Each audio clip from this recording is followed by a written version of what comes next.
So today's going to be a little bit sad, because obviously, wrapping up, and I've really enjoyed these. It's bittersweet, right? Really enjoyed these sessions where we just, talk a little bit of shit and so good. and have a laugh. But this one's really special because, this person that we're going to talk with today, he's actually one of Weploy's early adopters. So good. So I think as a business, we met up at his office and he saw the product and he goes, "Yep, cool, let's give it a go." Yep. And from that day, he's supported us, always. And one day I asked him, I go, "Why'd you support us?" And he goes, "Look, I thought the product was amazing, but the thing that I really loved was he turned around and goes, look, I could see that you guys are just trying. Yeah. So we should support. Yes. They were once a startup, and they can't forget those roots. Yes. And that's really cool. So the other part is we're actually going to talk about the technology part. We're going to get a little bit meaty around it. What this guy's done in his business around, kind of like automating, enabling his department has been phenomenal. Like the reducing overall cost per hire, really utilizing it in such a smart and resourceful way as well. Yeah. So no, this is going to be really super exciting. I'm excited but sad about this, but I think it'll be a really good show. I'm really pumped. I'm so excited. Let's do this. Absolutely.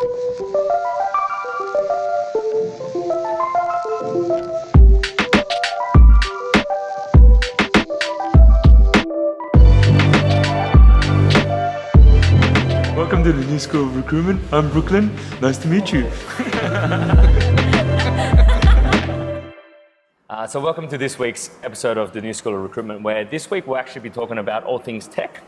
And what does the future of work mean? There's this incredible buzz around it at the moment. It's pretty much, you see these marketing plays where anyone that puts future of work, all of a sudden people are going, what is it? I'll go attend this event and etc. But what actually is it? And that's what we want to talk about today. And how does tech play within that? And what does the future look like for that? So today we have obviously joined with us the lovely Ruby, previously head of talent and a bunch of amazing businesses, and most recently moving her side hustle to her main hustle, which is really phenomenal. And I'm sure there's a lot of technology that plays in that. And then obviously Ben, who is representing, I don't know how many businesses. Two businesses today. Two businesses. Two groups.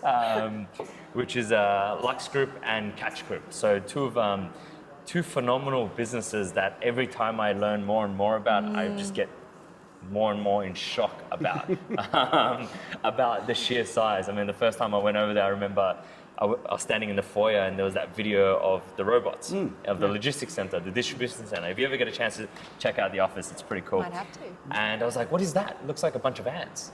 And it's like, no, that's our distribution center. It's all just robots. And it's Live. incredible. Was it a live feed? Yeah, picking all the products from the cube.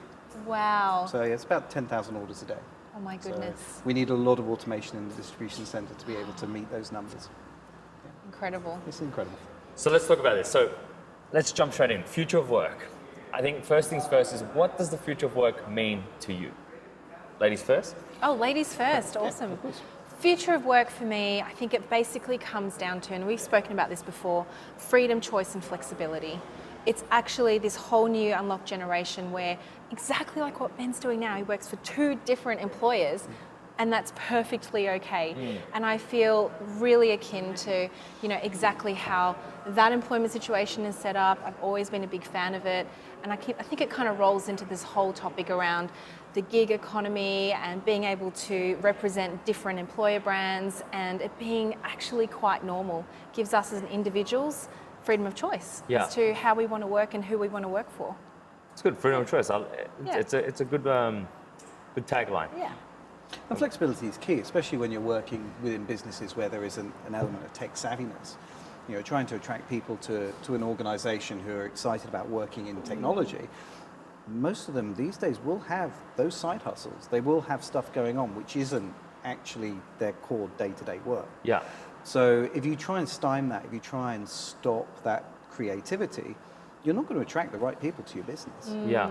So we want the people who are excited, the people who want to develop new stuff. And if you're not prepared to actually accept that they will have other things on the go, then they won't join your business. Simple as that. Well, I mean, we just talked about like automation, flexibility, all this sort of stuff. I mean, we know that technology will play, and if not already playing, a huge part of the future work. I mean, future work is already happening now, right? But how do you see technology playing within the future work? What is the role that technology will play? I mean, for me, I think automation, AI, especially in the context of human resources and people and culture, is all about workflow performance improvement. I think regardless of what we do and how we do it, there will always continue to have to be a very heavy human influence on decision making, on looking at cultural fit, on trying to attract people to your business. It's people business. Right? We're there to be the proponents of organizations and lead from the front. You can't do that with a bot. So what I see the future for us being is around efficiency, being able to drive efficiency through what we do and how we do it to enable us to go out there and be more representative of our businesses. Yes. So take away the more repetitive, the more mundane stuff that we have to do as HR and people and culture experts. But then obviously make sure that we get involved in the fun stuff and get ourselves out there as well. Yeah, that's right.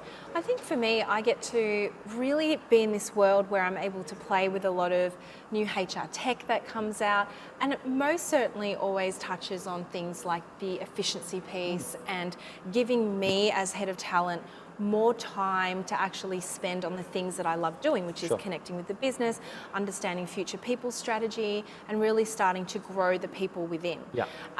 What some of the tech that I've loved the most is really around sourcing.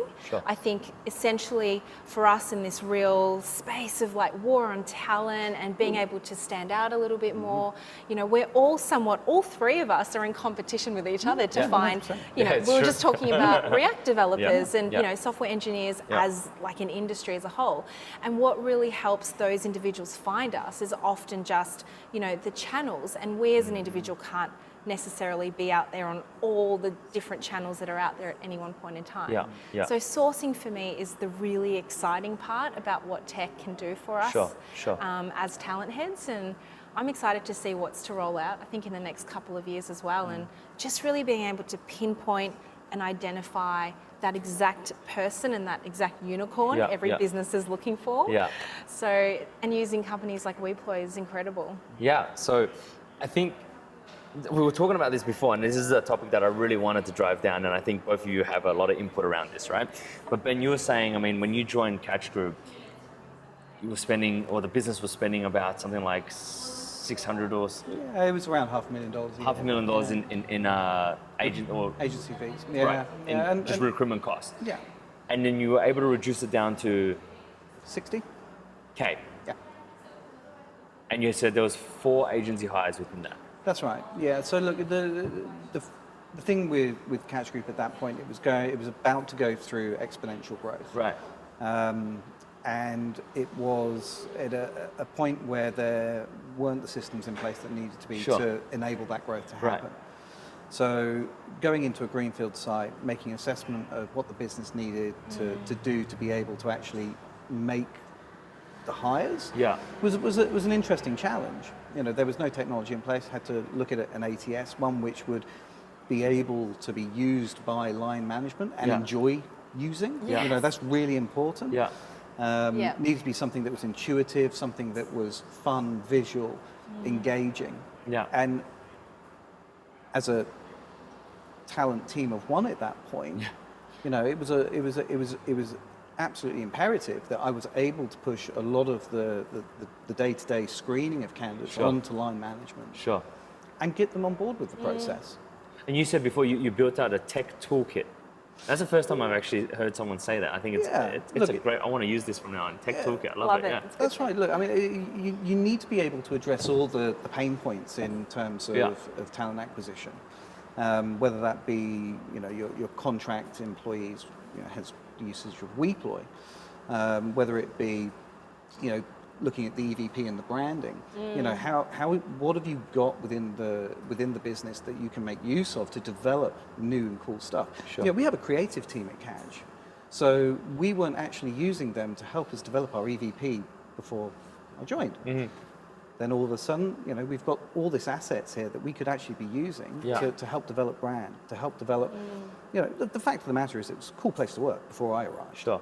It's obviously a bit But cooler But you now. just made it cooler, It was- yeah. But what we weren't doing was actually showing the market that it was a fun, engaged, diverse, agile workforce who, you know, were doing stuff which was really breaking boundaries daily. Because it's fascinating. Like when you joined, I mean, Catch Group fundamentally is a tech business. Yeah, 100%. But just because it's a tech business doesn't mean every department is using technology the way it should, right? So, because sometimes people hear about I speak to HR leaders and they're like, oh yeah, but that business is already a tech business, so it's easy for them to adopt tech. But you're saying that when you joined, it was still manual, and all this had to be. 100%. You know, and I think there's a lot of businesses go through that stage where, you know, they've organically grown and they've hired people and it's great, and all of a sudden they can't cope without an ATS, and they're wondering why they're having, you know, they're losing great candidates or where the process is falling down. It's because they're still working off Excel spreadsheets. And there are fantastic ATSs out there which are cheap, flexible, and you can get them going straight. And it's that whole thing about being fun, interactive, really easy to use and pick up, all cloud-based. 100%. Great. That's right. Great. Yeah. And you know, like you mentioned, Ruby, it's about engagement. Yeah. And you're engaging with the business, trying to get them to see talent acquisition and recruitment as something which is actually really cool fun. Yeah. Because you get to actually choose the people you work with. Yeah. You know, that's exciting. Exactly. One thing I will say to that as well is, you know, you were mentioning earlier about how given all of this tech and all this automation that's out there in the world, there still needs to be fundamentally that human touch. 100%. And I think that really resonates with me. I think having worked in a lot of tech startups in the last 2 years or so, let's say, the last company I worked for was a heavily sort of software engineering focused business. And of the people that I hired, very, very similar story to yours actually. When I first joined that business, we were maybe spending about $350K on recruiting costs, which is super high. The business was under 30. So, you know, That's the lean on that phenomenal. was phenomenally huge, and the competition, all of that fed into it. But what was interesting when you actually stripped back in the data was to look at the number of direct hires that was actually made. 40% of direct hires were all fully linked to referral-based, you know, I think candidates coming through. So it's that connection that you make with each other and enabling that through technology to do that. You know, having worked with quite a dispersed group of people because they were consultants, having tech in place to actually refer their mates and their friends through was essential to reducing those costs as well, which was actually really cool to see come to life. Yeah. Well, you would have had similar experiences in Ben in the sense that you've worked in a lot of these high growth startups, but just because you're a high growth startup doesn't mean you have unlimited resources, right?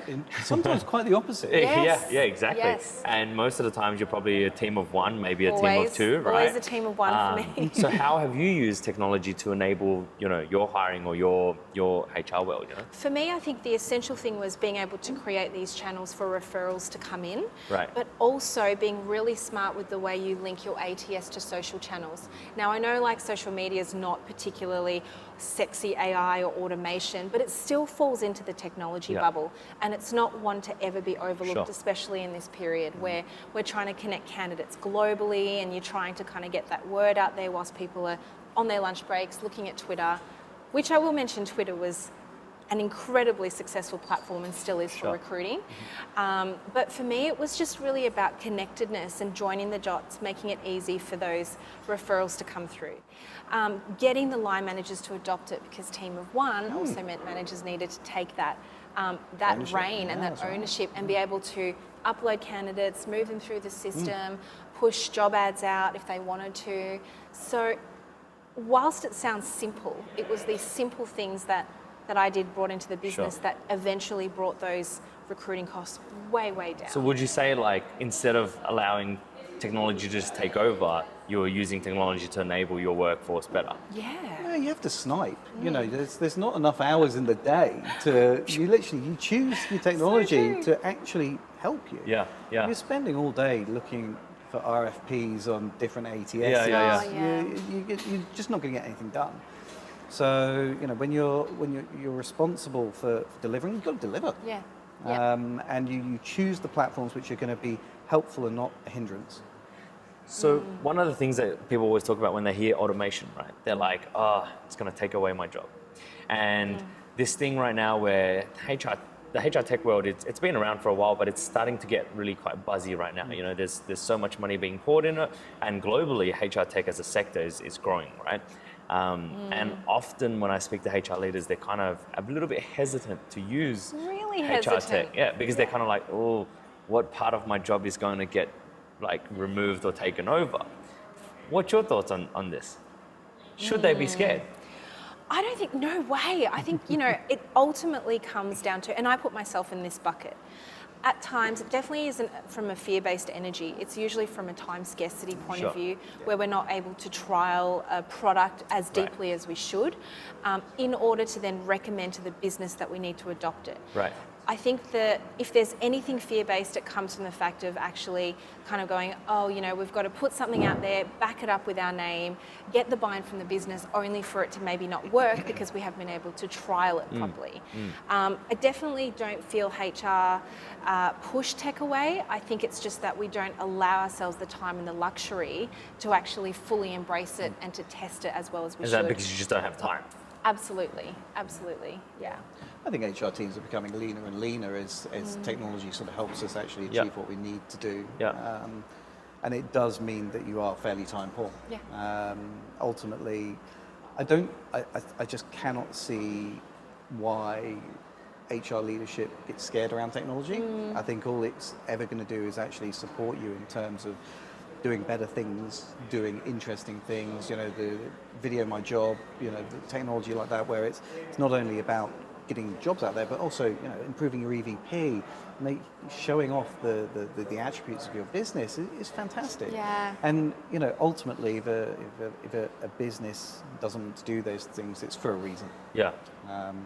So I think, you know, moving forward, there will be, you know, more uptake in technology in terms of supporting the growth of businesses, but by the same token, it's not just going to be for the sake of uptaking it. There will need to be an absolute data verifiable reason as to why you are using something. Yeah. And that comes back, whether it be EVP, whether it be time to hire, whether it be cost to hire. Sure. Those things need to be ticked off for you to be able to actually justify the usage of those systems.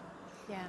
So there's something that, and hopefully I don't offend people by saying this, but you know, traditionally when you think about HR, right, so many people think about HR as the people who just deal with the shit. You know? Yeah. The amount of times I go, Human I've heard remains. this. Right. I've heard this where they're just like, oh, you're dealing with, you got some people issues, go speak to HR. Yeah. You know? Do you both watch The Office? Yes. Well, the English one. The English one? Yeah.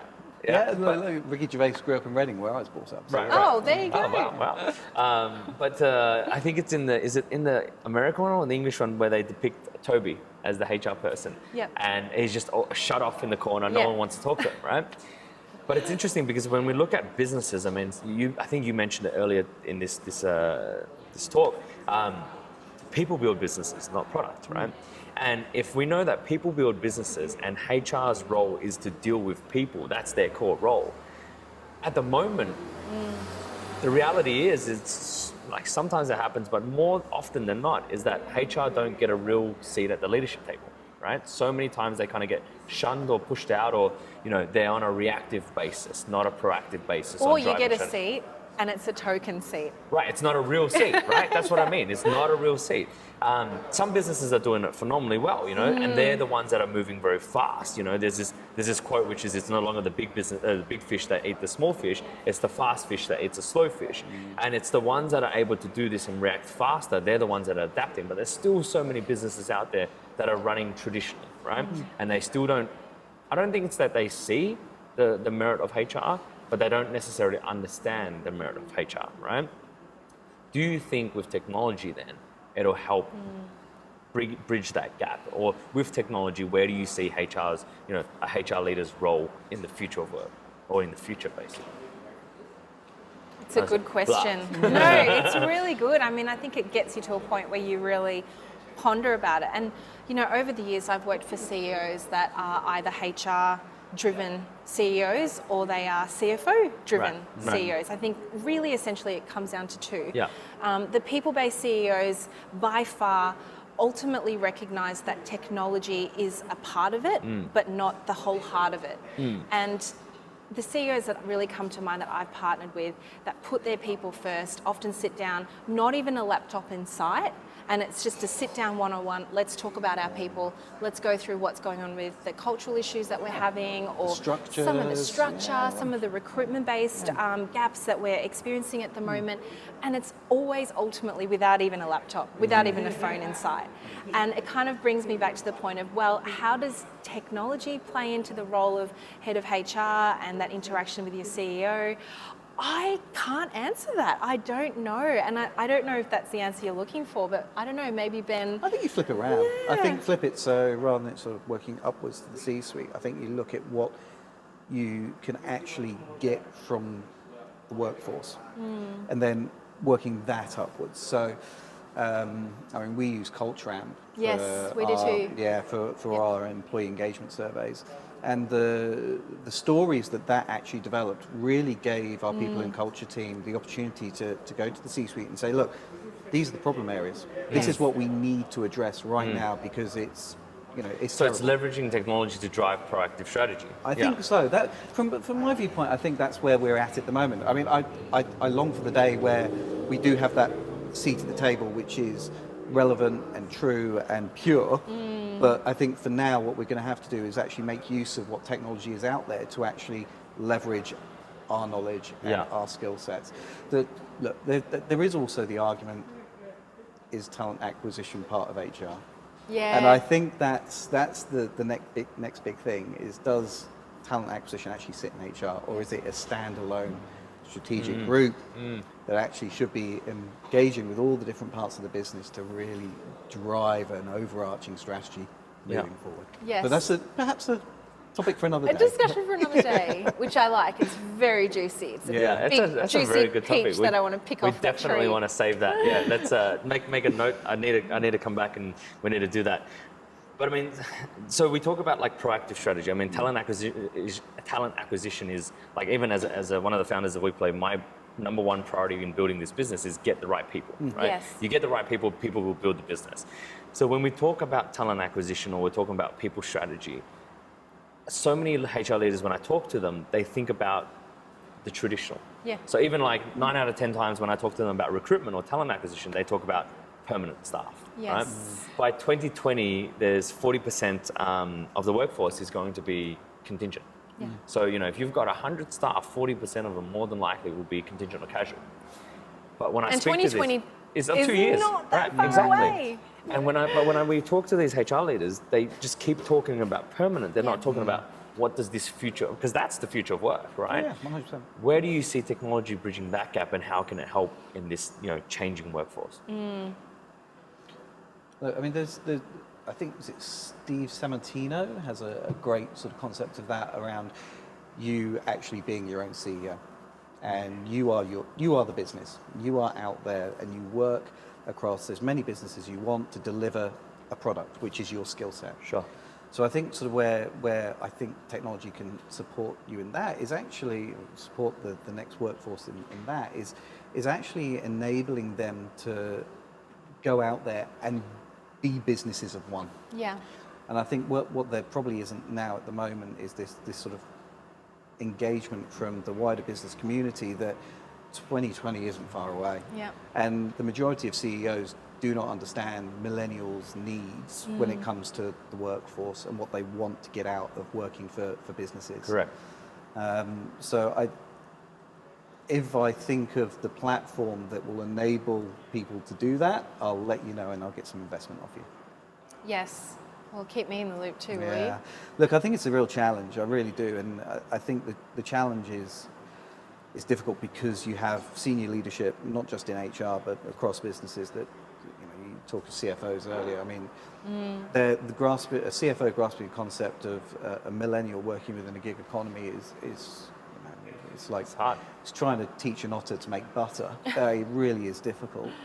So I think really it now is a case of trying to be out there, having these open conversations that the workforce is changing and business needs to pay attention because, you know, if you're not part of the solution, you're part of the problem. I guess if I put my volume-based hat on, some of the larger companies I've worked for, traditionally in the talent acquisition space, even in HR, we would push the contingent bit over to procurement. It's this big beast that we didn't really know how to deal with, not necessarily want to deal with or anything like that, but it would be this hot potato. Yep. You know, oh, you deal with contingent, you deal with contractors. It's very like legally, there's a lot of contracts to deal with and time-bound employment things, you know, and it's just something that HR in the past, traditional HR, would just kind of sweep under the rug and go, see you later. Right. It's almost easier to deal with permanent staff because they've got much more of an influence around culture and engagement. I mean, going back to culture amp scores, there's this whole argument as well. Do you bring your contingent workforce into your culture amp surveys, or is it just a complete waste of time because they're transient? The reality is that if we're heading to 40%, you need to survey all of them. The reality What's the EVP around your 40%? That's right. Yeah. That's right. The reality is, as you're recruiting 40% of your workforce as contractors, you're going to also have to change your entire people strategy, your recruitment strategy. How do you attract them? Yeah. As I started to see more and more executive leaders leave large businesses, often the conversation would turn into, well, then will you just come back and contract with us? And they are in an exceptional, pivotal point in terms of their own career, but they're also able to give back to us as employers as well.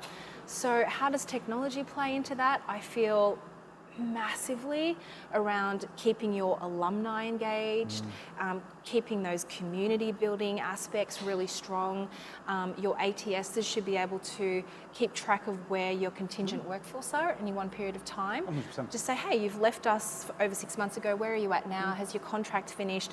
Would you like to come back here and work with us we've got a 9-month gig happening. So yeah, I mean, if that all feeds into your new idea, Beautiful. keep me in the loop. Yeah, I think that's it. I think there's, you know, it's really important to be very mindful that workforces are changing, and you know, and changing quicker than a lot of people appreciate. Oh, yeah. It's crazy fast. So, Yeah. you know, it's there are plenty of channels to be able to keep, like I say, across alumni. You know, people are happy to come back. You know, Catch has had a number of people rejoin over the past 15 months. Yeah. Because they're still invested, they still love the story, they love the brand, and they want to be part of its continuing story, even though there's been a break. Yeah. So, you know, without the LinkedIns and the tools where you can really sort of get out there and actually be open with the market, you know, it's difficult. It's very difficult. And coming back to what you say a lot is, you know, you kind of, you don't, you know, work to live, right? Have I got that the other way around? Hang on. Yeah, correct. You don't work to live, you live to work. You live to work. No. It's the other No, way No, around. so you don't live. You work to live, that's what you do. Yeah, you don't live to work, you work to live. You know what I'm trying to say? Yeah. Oh my gosh, tongue twister. But in saying that, you know, I definitely in technology came across a lot of candidates and awesome employees who just wanted to work for 9 months and then do a mini retirement and have 3 months on a beach somewhere in Greece. Don't bother me. I'm really happy. And when I'm back, I will tell you when I'm available and ready to go again. Is there an app or is there technology out there that can tell us as employers, oh, Tony's back on the market, let's do it. Here are a couple of employment contracts lined up ready for you to go.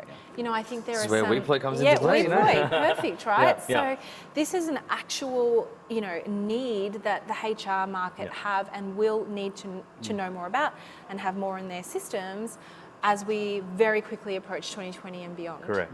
So I think, look, we're going to wrap up, but I'd love to obviously be able to talk more, but I think we're getting the death stare from Jessie, so we've got to wrap up. But Yo, Jessie!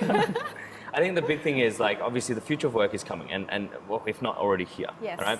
And whether we like it or we don't, we have to start enabling and using technology. That's the thing. Where if we use technology well, we can enable ourselves to do things better, work in a better, more optimized, value-adding sort of environment.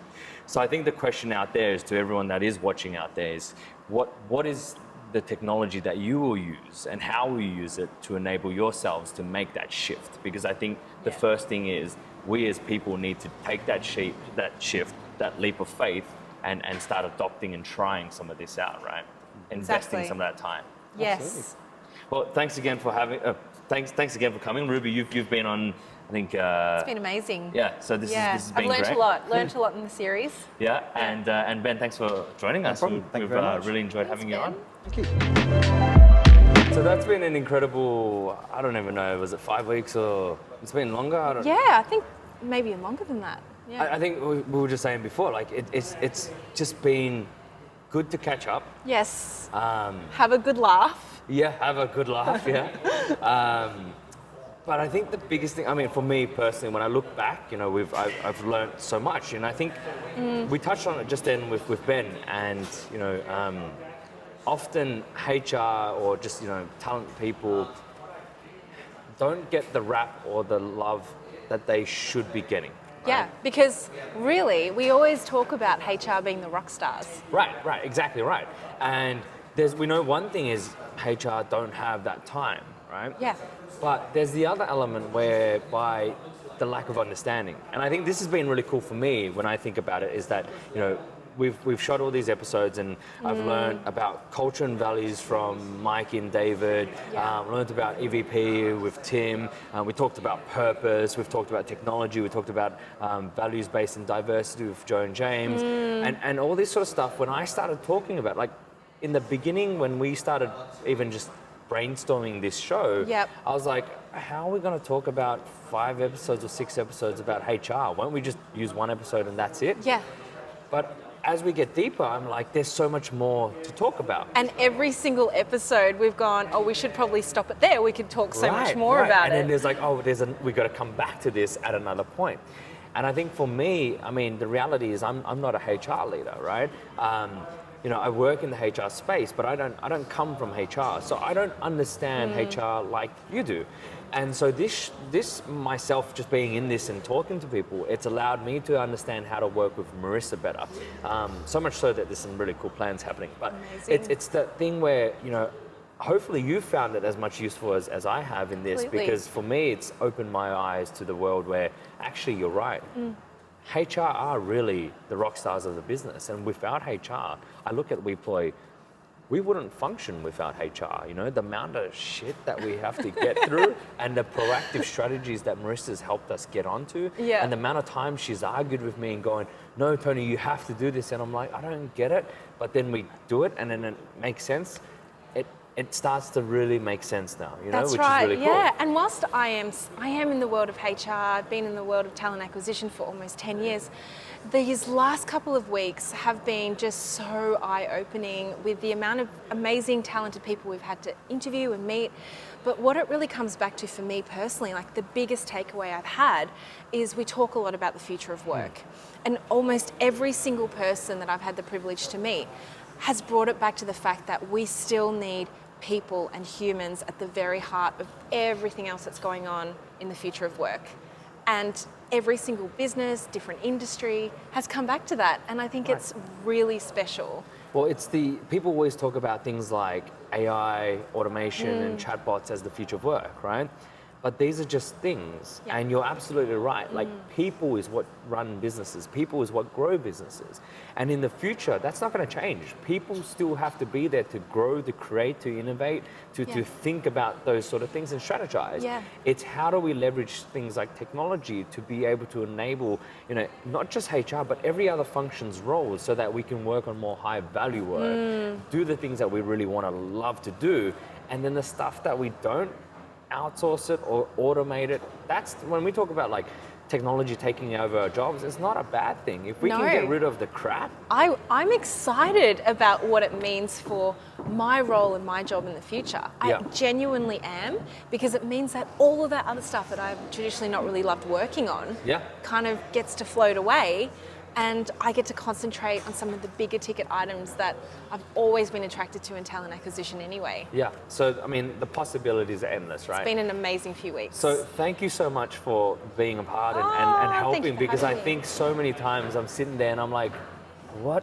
And then Ruby's like, oh, but this question. I was like, oh, yeah, we're still on the show and I'm just learning, you know?